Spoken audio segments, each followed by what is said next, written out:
Blizzard has just released more details on the Berserk Diablo Immortal update in the form of an in-depth patch note, bringing us some details that we have not yet seen. I know we've talked about this update incoming a few times in the channel, but we have additional information here. Let's dive into it, into these patch notes. Survive the Eclipse in Struggler's Bane. You all know that Survivor's Bane is the best minigame mode inside Diablo Immortal, and even better when it's modified with events. This update is coming on April 29th, so for me, watching this right now, that is only 1 day from today. Now, we do have a pretty awesome trailer right here that I want to watch with you guys, so let's dive into this, take a full look at it, and see what cinematics they have in store for us.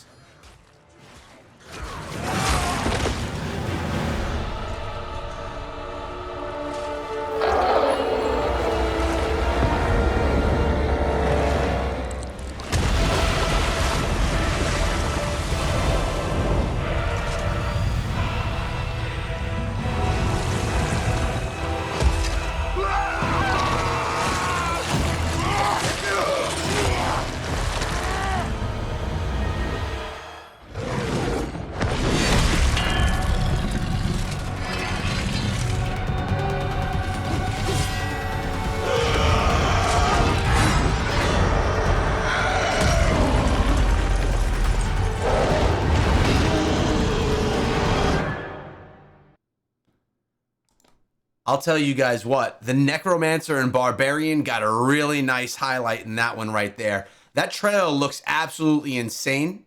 Not only the graphics of it, but just the intensity of it. Really looking forward to it. They did a nice job bringing some hype to this update, some additional hype. All right, so here we go with all of the events that we're going to be talking about here today. So, walk the Struggler's Path. From May 1st through May 31st, visit the Struggler's Path to see all there is to earn with the Berserk Diablo Immortal collaboration. This is going to be the event details, all the goodies you can get for participating in the event. While the Struggler's Path is live, log in to earn the following items: the Cosmetic Weapon, the Crimson Belllet Legendary Gem, Eclipse Portal Cosmetic, Eclipse Frame, and 10 free Legendary Crests. This is pretty big. I mean, you're getting cosmetics, you're getting frames, you're getting 10 free Legendary Crests. Massive win in my opinion. Complete tasks, struggle, endure, contend to earn further rewards. The Eclipse Portal Cosmetic, Band of the Hawk Banner, random Legendary items, random set items, Berserk themed emoji, and 10 additional Legendary Crests. The initial taste of glory can be stated and by earning further rewards, battling through Struggler's Path to earn more. That's how this is going to be laid out. That's how we're going to be getting our rewards. Defy your destiny with the weapon cosmetics. For the duration of the Struggler's Path, you'll be able to earn exclusive Berserk-themed weapon cosmetics along with 8 skins, 1 for each class, very similar to what we saw from the World of Warcraft event. Log in during the event to select your preferred tool of demonic dismemberment, the first of which will be specific to the class that you're currently playing. Weapon skins available during the Struggler's Path include the fearsomely designed Dragon Slayer Sword. This is it right here. The Dragon Slayer Sword looks absolutely incredible. Having been catching up on the Berserk anime myself, this stuff all gets a lot more exciting. I've shared that on my live stream. By the way, guys, I do live stream every single Thursday at 12 p.m. Eastern Time to 2 p.m. Eastern Time. Hope to see some of you guys come on through there this Thursday. All right, in addition to that, we have the Blood Knights, Moonlight Knights Lance. We have the Crusaders, the Dragon Slayer. That looks absolutely awesome. We have the Struggler's Crossbow for our Demon Hunter. We have the Salamander's Dagger for the Monk. The Necromancer, the Hawk of Light's Saber. Tempest Sylph Sword. It's actually cool looking. Looks like a feather, but it's a sword. And the Wizard, the Hawk of Light's Saber. It also looks pretty cool. Then we have the Crimson Belllet Legendary Gem. All the hype, all the rave. Everyone's saying that this is going to be an S tier 2-star gem. It's a special event gem. Yesterday, I put out a video on how you need to go about getting this gem. I'm not going to go into it all again here, but I will be sharing a card up above, and you can just go to the main page of the channel. You're going to want to watch that video so that you know how to get the most out of this and to gain that gem. Basically, the stats of the gem are very simple. It activates in response to your overwhelming desire, granting you the Belllet power that you seek the most. While above 50% health, dealing damage grants you Belllet Wrath, increasing your damage done by 30% for 6 seconds. While taking damage below 50% health, you gain Bellet's Mercy, reducing the damage you take by 30% for 6 seconds. When a Bellet's power triggers, it releases a scream of terror at the enemy's location, fearing nearby enemies for 1.6 seconds. Each Belllet power has its own separate cooldown. Bellet's Wrath has a 20-second cooldown, and Bellet's Mercy has a 60-second cooldown, which is actually quite large. Now, we got a legendary gem bonus drop pool selection from the 1st through the 22nd, so not for the entirety of the event. Local serval time, you'll have a chance to greatly alter your legendary gem drop tables for a limited time. You'll be able to fully customize your 5-star legendary gem pool of 16, selecting the exact pool of gems that have a chance to drop. So it looks like you could choose 16 5-stars that you would want. Additionally, once you've selected the total pool of 16, you can further select 8 of the 16 gems to have an increased chance of dropping when a 5-star appears. Wow, this is actually different. So we choose 16 gems that can drop, and then we choose 8 of them that give us a better chance, which is actually freaking great because we have 8 slots that we put gems in. So we could literally, if you're rocking all 5-star gems, you could recommend the 5 that you're wearing. I like that. Similarly, for 2-star legendary gems, you could choose 17 to make up an available gems and increase the chances of 8 of them to drop to get a 2-star. So they're even doing it for 2 stars, which is really, really awesome. Now, we have a new pet or a new pet cosmetic. Let's see if they tell us exactly what it is. Well, we know it's the golem, but let's see if they tell us exactly how you get it and if it's a new pet or if it's just a new pet cosmetic. You can notice in this image here, the pets are different looking. They have different hair, they have different looks, they have different clothing, all obviously, in earth-looking stuff. Although they've formed from earth and water, the stumbling creatures are sturdier than they appear. Golems are construct capable of protecting their master, even in the deadliest of situations. You'll soon have the opportunity to obtain these unique familiar skins, which give your familiar the look of these earthen champions. Okay, these are cosmetics. I always felt this was a cosmetic that we were getting from our familiars, but there were people in the community that kept demanding that this was actually a new familiar itself, and that even on your first draw of a familiar, you get it. This seems to be saying that you are not getting a new familiar, that it's a new cosmetic for your familiar. It even says, which give your familiar the look of these earthen champions. So it looks to me like we are getting a cosmetic here, not new familiars, which is a freaking blessing. I don't want any new pets. While the Struggler's Path is active, your first summon familiar is guaranteed. Now they're saying that it's You'll soon have the opportunity to obtain these unique familiar skins, which give your familiar the look of the earthen champions. But then we have, while the Struggler's Path is active, your first summoned familiar is guaranteed to be a golem. You'll only need to activate this once to earn the Earthbound Golem champ. So that now it's back the other way. Wow. Okay, so it looks like the golem is going to be a new pet. Okay, so if I summon a golem, cool. Is it going to have Survivor on it? Am I going to be able to use it? Or is it going to be a familiar that I then have to roll and roll and roll and roll forever to try and actually make it usable? Man, that's actually disappointing. I got myself all risen and elated and then deflated.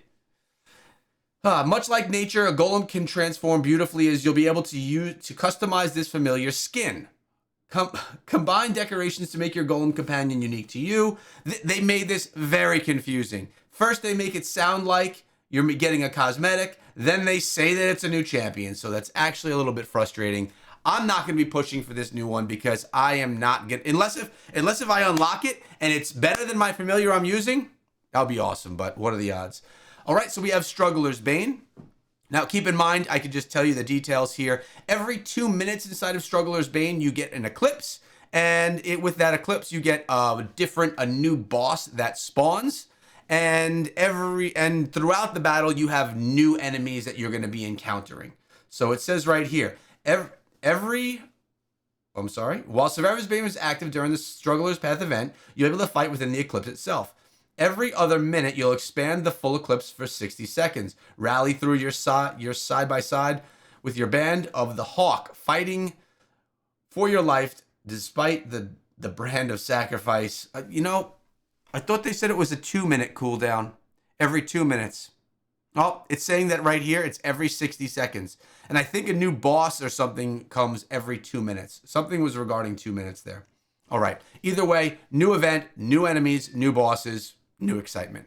We're going to get to fight Zod in the Apostles Challenge. Remember, the longer it takes to fight him, the stronger that he gets and the more difficult the battle becomes. And also, if you equip the Belllet gem, the battle will be even more of a difficult fight.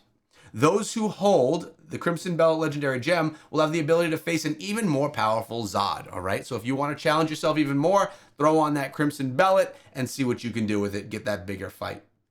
Broken Band's Armament. Follow your comrades into victory and demise. Known for their fabled prowess on the battlefield, the Band of Hawk were one of the most revered and feared mercenary forces across all of Midland. These resplendent threads evoke their leader Griffith in a time before the betrayer world sacrificed all the faithful champions manifest a dream. Take up the armor of Guts, the struggler, and raid the commander in the Broken Band's Armament. So this here is a cosmetic thing right here. Right here, once stained by demonkind, you can never be cleansed. This is the Berserker armor, and here is the Hawk armor. These are coming in the form of a phantom market. No idea what that's going to cost or how it's going to look, because this time around, you can get yourself 2 cross-class cosmetics, it seems, versus the one we typically see. So will it be the same price of 170 beans, or are we going to be looking at something where it is twice the price? We'll have to see. Defy Death in Matron's Retribution. From the 1st through the 31st, eviscerate Hell's demons across time events to collect skeletal spoils, which can be used to unlock fearsome rewards. So we're going to be getting some type of skeleton spoils that are going to be used. They're like tokens to unlock other things. You're going to be able to, the following returning events can be completed to carve your way through the Matron's Retribution. Fractures Plain, Trial of the Hordes, Conquer, Wild Brawl. Battling in Matron's Retribution can earn the following rewards. All right, so this is essentially do those things, earn these rewards.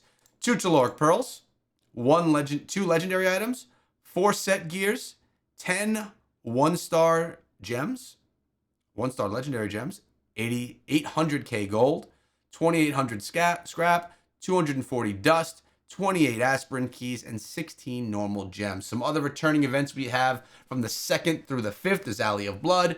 From the 3rd through the 10th is Hungering Moon, easy. And from the 10th through the 17th is Shady Stock. We also have Winds of Fortune coming back. This is where you're going to have 24 hours of 2 times experience in the past. And I would assume here, yes, while the Winds of Fortune is live, activate your 24-hour buff to receive this duplicate effect, getting double the experience.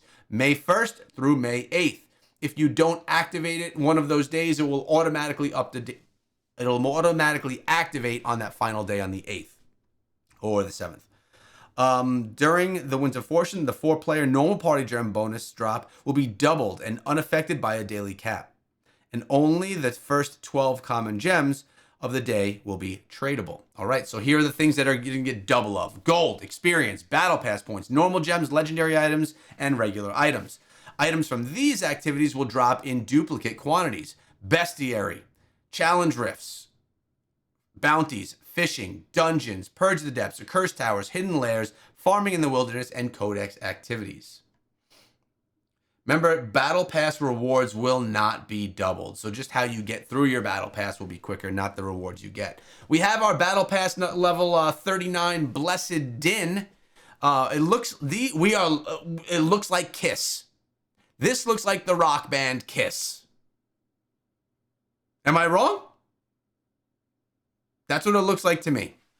May 8th is when this is going to be active, which means we have approximately 9 days left in the battle pass to complete that. Shouldn't be an issue for you guys, but if it is, bang it out, get that battle pass done, and then dive into the Blessed Din.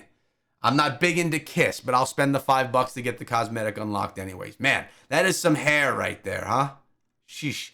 Featured updates. Let's get on with it. Changes to the player size increases. What? Skills and effects that increase player size into one source type have now been consolidated, which should now take all skills property cap player size increased at 150%. This primarily affects skills like Wrath of the Berserker, which previously weren't grouped into the other effects that increase player size. So now everything about your player will be increased. Dungeon affix adjustments. We're changing some existing dungeon affixes. Disruptive Portal, the Butcher's health has been reduced? Really? I find it quite easy to take down the Butcher. Electric, cooldown is increased, so the effect... So these are affixes for when you're doing the enhanced dungeons, by the way. Disruptive Portal, the Butcher's health will be reduced. Electric, cooldown is increased, so the effect occurs less frequently. There's now a 1 second delay after being marked before you can damage one another. Chains, cooldown is increased so the effect occurs less frequently. Chain duration is shortened when not broken by players. No longer occurs in elevators or other small areas in dungeons. Explosive reaction, damages a fixed amount based on the monster and difficulty level, not percentage of player health. And sacrificial power, health cost is now based on skill cooldown rather than all skills having the same cost. Skills with a cooldown of 12 seconds will have the same cost as the current cost. All right, so nothing huge there, but just some changes to make it all a little bit cleaner. Destruction's Call optimization. Building off previous improvements, we're adding Havoc's orbs to Destruction's Call. Havoc orbs will trigger one of the 4 effects for a short period of time. Hastened Havoc Aura increases move and attack speeds of player and any teammates within the aura. Critical Hit Havoc Aura increases your critical hit chance and any teammates within the aura. Healing heals you and any teammates in the aura. And Havoc Guardian summons 3 Havoc Guardians to fight with you. Mount Zavane and Black Forest Boss Timer. The world map will now display a countdown timer for the world bosses in Blood Rose and Mount Zavane.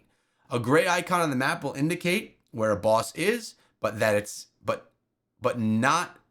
I'm sorry. Let me read that again. A gray icon on the map will indicate where the boss is, but that it's inactive. Okay. A colored icon with a time indicates how much time remains until the boss spawns, and when the icon is colored and says active, a boss is ready to spawn at that time. Cool. This is going to get more people participating in those world events, which is actually nice. Familiars can now attack the training dummy. Oh, cool. So you're going to be able to get a little bit more of an accurate assessment of your damage with your familiar attacking as well. Battleground changes. We're making a couple of changes. Attacks by the Ancient Heart in the Rebirth area will cause damage regardless of your immunity to damage and critical hits. Secondly, the lifesteal effect of damaging the final guardian has been reduced by 50%. And bug fixes will come into account. Pretty exciting stuff. Pretty big update. I don't know about this cosmetic. I'm going to give it a chance because sometimes when they are here in patch notes, they look kind of cheesy. But when you bring them in and check them out inside of the game, they actually look decent. I can't stop looking right here. Is that the Barbarian?